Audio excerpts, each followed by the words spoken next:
બોલો બોલો અજયભાઈ, કેમ છો? બસ મજામાં. શું છે ગયો તો? બસ આનંદ મંગલ. કેમ આ બાજુ પધાર્યા આજે?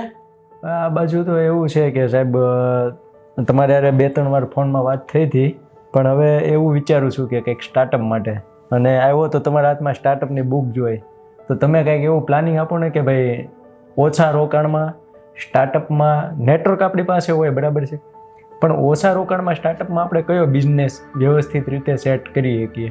કોના માટે વિચારો છો? મારા માટે જ તે. એવું તમારા માટે તો ભાઈ હું બેસ્ટ ઓપોર્ચ્યુનિટી આપું. તમારે જો બિઝનેસની જ ઈચ્છા હોય અને બિઝનેસ જ કરવો છે તો આપણા માટે બેસ્ટ ઓપોર્ચ્યુનિટી એવી છે, કારણ કે તમારું નેટવર્ક એક તો છે, તમને લોકો માર્કેટમાં ઘણા બધા લોકો ઓળખે છે. સેકન્ડ વસ્તુ એ છે, હું તમને જે બિઝનેસ આપું છું એ એકદમ પ્રોફેશનલ બિઝનેસ છે અને ફૂલ્લી સ્કેલેબલ બિઝનેસ છે. આવતા 10 વર્ષમાં લોકોને એની ફૂલ જરૂરિયાત પડવાની છે. તો એના વિશે હું ડિટેલમાં કોઈ તમારી પાસે માહિતી લઈ શકું કે મને ખબર પડે કે કઈ રીતનું બિઝનેસ છે ને શું કરવાનું છે આપણે? બસ સિમ્પલ બિઝનેસ છે. તમે આ મારી જ ઓફિસ છે, મારો જે ધંધો છે CEC migration services private limited. આ ધંધા વિશે તમે જાણો છો, છેલ્લા અમે 10-11 વર્ષથી આ કામ કરીએ છીએ. ઘણા બધા લોકોના અમે ભવિષ્ય બનાવ્યા છે વિદેશ મોકલીને. તો આ બિઝનેસ સાથે તમે જોડાઈ શકો. આ બિઝનેસ સાથે જોડાવા માટે શું, તમને એક તો નોલેજ જોઈ કે અલગ અલગ દેશોનું નોલેજ છે, કઈ કન્ટ્રીમાં જવાય, કઈ કન્ટ્રીમાં ના જવાય.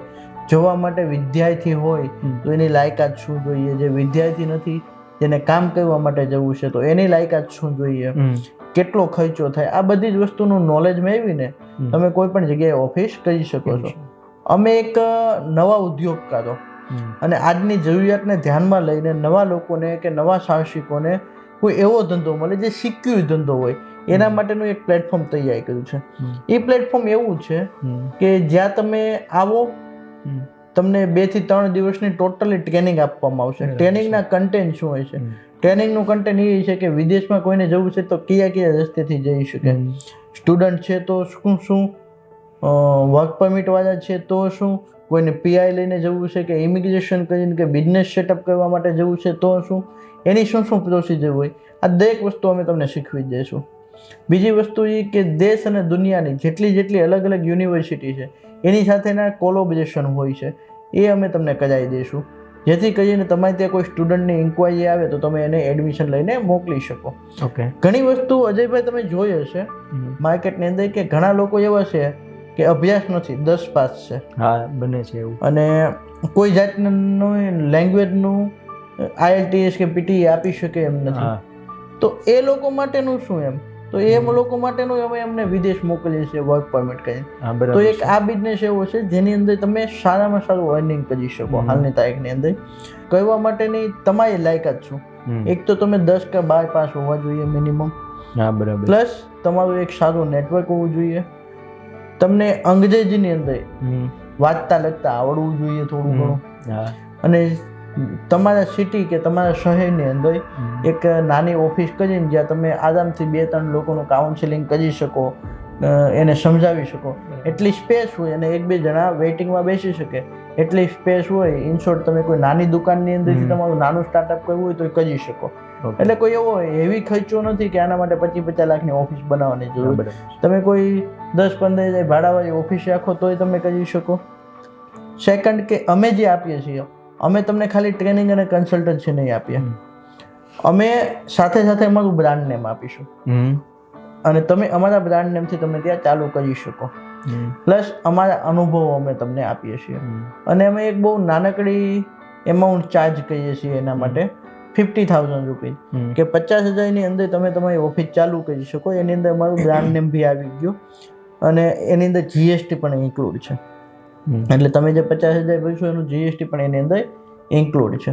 તો એ 50,000ની અંદર તમને એક તો 11 વર્ષ જૂની કંપનીનો અનુભવ મળે, તમને દરેક વસ્તુમાં જે અટવાવ ત્યાં લાઈફ ટાઈમ સપોર્ટ મળે, પ્લસ અમે તમારે એરિયાનું જે માર્કેટિંગ કરવાનું છે, સોશિયલ મીડિયા કરવાનું હોય, બ્રાન્ડિંગ કરવાનું હોય, એ દરેકની અંદર હેલ્પ કરીએ, પૂરતા કન્ટેન્ટ પ્રોવાઈડ કરીએ અને તમારો ધંધોને સેટઅપ કરી શકીએ.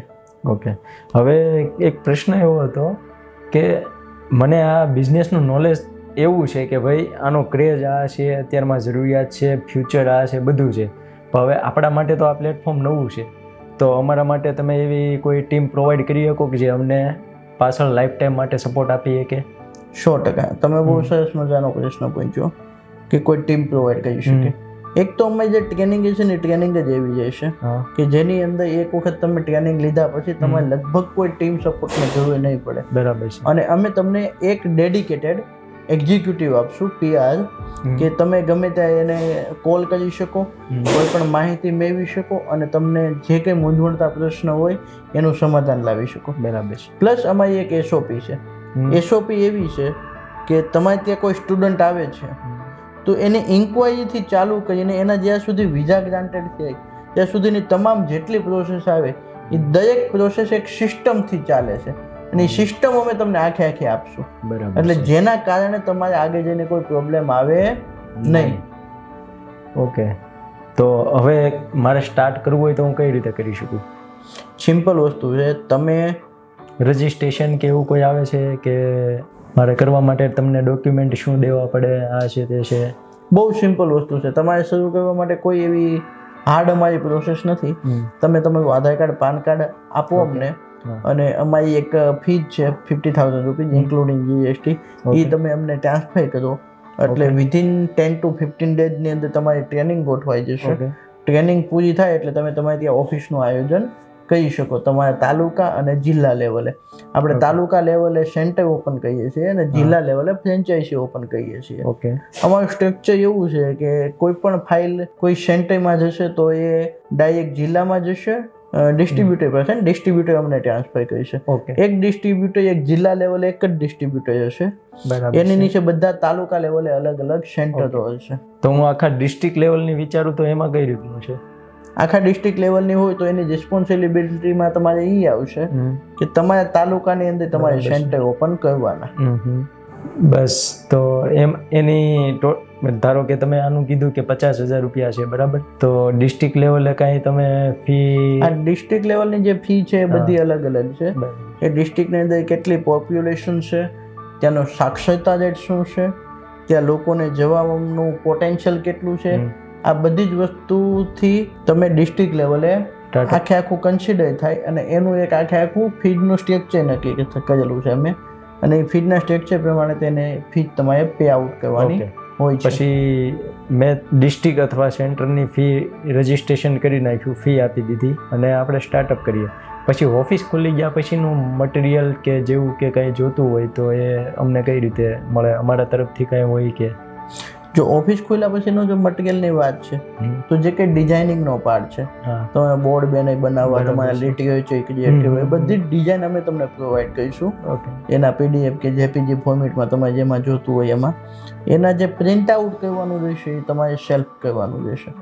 અને આની અંદર સૌથી મોટો મને અત્યારે એક પોઈન્ટ યાદ આવ્યો કે તમને એવું લાગતું હોય કે કોઈ પણ ડિસ્ટ્રિક્ટ કે સેન્ટર ઓપન કરીને ઇન્કમ કઈ રીતે કરી શકે, તો ઇન્કમનો પણ પ્રશ્ન હું તમને કહું તો આરામથી કોઈ પણ વ્યક્તિ હોય એક સેન્ટર લેવલે ચાલુ કરે, ફોર એક્ઝામ્પલ એક નાની ઓફિસથી, તો એ ઓફિસની અંદર આરામથી એ મહિને 5-10 ફાઇલો આરામથી કાઢી શકે. બરાબર છે. સ્ટુડન્ટની નીકળે, વર્ક પરમિટ નીકળે. એ ઉપરાંત અમે ટુરિઝમનો બિઝનેસ સાથે આપીએ છીએ. ટુરિઝમના બિઝનેસની અંદર ડોમેસ્ટિક અને ઇન્ટરનેશનલ બંને પેકેજીસ પ્રોવાઈડ કરીએ છીએ. એટલે અમે એટલી ગેરંટી આપીએ છીએ કે તમે સારામાં સારું અર્નિંગ કરીશો. ઇન શોર્ટ તમે 5-6 ફિગરમાં પણ તમે અર્નિંગ કરી શકો મંથલી. અને અમારા અમુક સેન્ટરોમાં લોકો 6-6 ફિગરમાં અર્નિંગ કરે છે મંથલી. પણ જ્યારે તમે શરૂઆત કરીશો ત્યારે એક તમારી સ્ટેબિલિટી જોઈએ 2, 3, 4, 6 મહિનાની. અને અમે એટલી ગેરંટી આપીએ છીએ કે તમે કન્ટિન્યુઅસલી 1 વર્ષ, જ્યારથી તમારું સેન્ટર ચાલુ થાય ત્યારથી તે 1 વર્ષ, જ્યાર સુધી તમે કન્ટિન્યુઅસલી સેટ થાવ અને મહેનત કરો અને તમને 1 વર્ષના અંતે એવું લાગે છે કે હું કોઈ વસ્તુ નથી કમાતો કે અર્નિંગ નથી કરતો, તો અમે તમને 100% રિફંડેબલ આપીએ છીએ. તમે જે ફીઝ પે કરેલી છે એ 100% રિફંડેબલ છે. ઇવન ગુજરાતમાં કે પૂરા ઇન્ડિયામાં કોઈ ફ્રેન્ચાઇઝી કોન્સેપ્ટની અંદર તમે આ નહીં જોયું હોય કે ફ્રેન્ચાઇઝીની ફી ભરો ને રિફંડેબલ. અમારે અહીંયા 100% રિફંડેબલ છે. તો હવે આપણે બધું સ્ટાર્ટઅપ કરી દીધું, ફાઇલ આવી, તો એનું પછી પેમેન્ટ કઈ રીતે કરવાનું અને અમને કમિશન કઈ રીતે મળે, એની પ્રોસેસ શું રહેશે? ફાઇલમાં જનરલી એવું હોય છે કે જે કાંઈ પેમેન્ટ હોય છે એ આખા કોલેજ યુનિવર્સિટી આપતી હોય છે. હા બરાબર છે. કોઈ પણ સ્ટુડન્ટ આવે તો એની પ્રોસેસમાં એવું હોય કે તમે પેલા કોલેજ યુનિવર્સિટીમાં એડમિશન લો, એડમિશન લીધા પછી એડમિશનનો લેટર આવે, પછી એની તમે ફીજ પે આઉટ કરો, ફીજ પે આઉટ કરો પછી એમના વિઝા આવે, અને વિઝા આવ્યા પછી સ્ટુડન્ટને ત્યાં જવાનું હોય છે. આ રીતે હોય છે, ટોટલી ટ્રાન્સપરન્સી હોય છે. આપણે કોઈ એવું નથી કે સ્ટુડન્ટ આપણા એકાઉન્ટમાં પૈસા નાખીને આપણે કોલેજ યુનિવર્સિટીના એકાઉન્ટમાં પૈસા આપીએ. આપણે એવું છે કે સ્ટુડન્ટને ડાયરેક્ટ જ સ્ટુડન્ટના એકાઉન્ટમાંથી કે એમના પેરેન્ટ્સના એકાઉન્ટમાંથી કોલેજ યુનિવર્સિટીની ફી પે થતી હોય છે. ઓકે, બાકી તો બીજો કોઈ ક્વેશ્ચન છે નહીં, જે હતા એ મેં પૂછી લીધા, તો સ્ટાર્ટ કરીએ આપણે ધીમે ધીમે. કંઈ વાંધો નહીં, તમે ગુજરાતના કોઈ પણ જિલ્લાના કોઈ પણ તાલુકાની લઈ શકો છો, અને ઇન્ડિયાના કોઈ પણ જિલ્લાને કોઈ પણ તાલુકાની તમારે લેવી હોય તો પણ લઈ શકો છો. ઓકે, એક વખત તમે ફ્રેન્ચાઇઝી લો પછી ટેન્શન અમારું હોય છે, તમારું હોતું નથી, કારણ કે અમારું બ્રાન્ડ નેમ લાગેલું હોય છે. એ તો 100%. અને તમે એની અંદર આગળ વધો સફળતાપૂર્વક અને કેરિયરની શરૂઆત કરો. Thank you very much. Thank you. અને શ્રી ફ્રેન્ચાઇઝી લેવા બદલ ખૂબ ખૂબ આભાર. Thank you sir. Thank you.